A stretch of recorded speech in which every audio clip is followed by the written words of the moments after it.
So what is resiliency? What is it? We all know this word. What actually is it?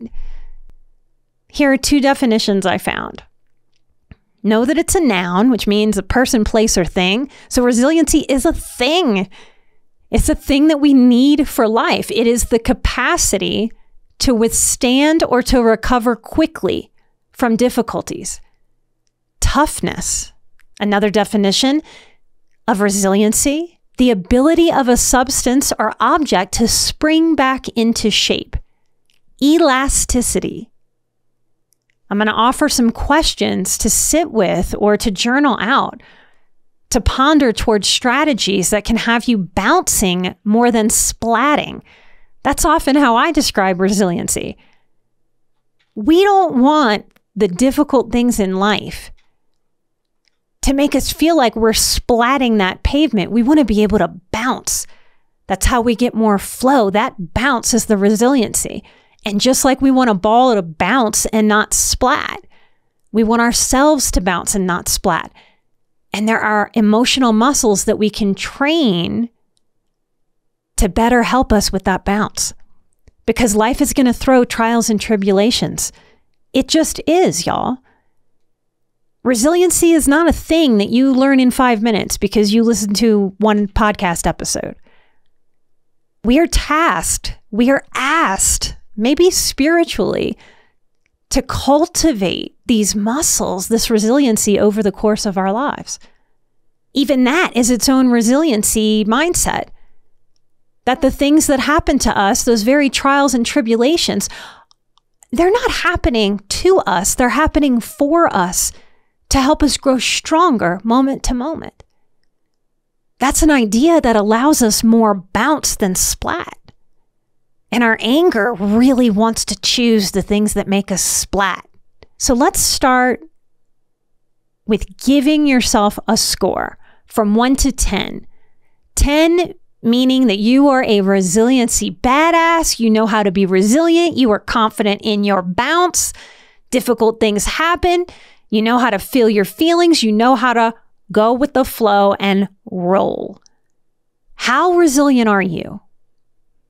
What would you give yourself today? I think I'd give myself a 7.5 today. And maybe my best is an 8. I know there's always room for improvement, always room for growth. And my life has been an obstacle course of having to bounce for me to get all the way here. I have bounced so many different ways, I might even have to make a list to just look and see how far I've come, what I've learned. When you fall off of the horse in life, as the old cliche goes, what do you do? What have you done to this point in your life? Do you take a moment to make sure all your bones are intact? That you don't need the hospital?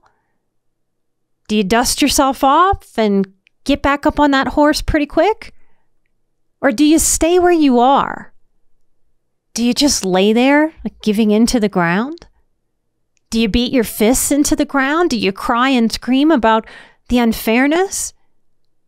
Do you let your mind wrap around the fear of getting back on the horse? What have you done when you have fallen off the horse of life? How long is too long to stay on the ground? I talk all the time that we're supposed to have our feelings, right? How long is a reasonable amount of time to have your feelings after falling off of that horse? And a question like that will have a different answer situation to situation, life season to life season. What do you learn if you give yourself permission to never get back up on that horse at least one more time after a fall? Sometimes we might learn that it's okay to be done and walk away. We might also learn that it's too easy to give up. We might let fear make our decisions. How do you decide what is worth avoiding and what is worth doing? When to quit, when to lean in, when to give up, when to try again? What was the messaging from your family on such things? Do you consistently take the easy road or the difficult road?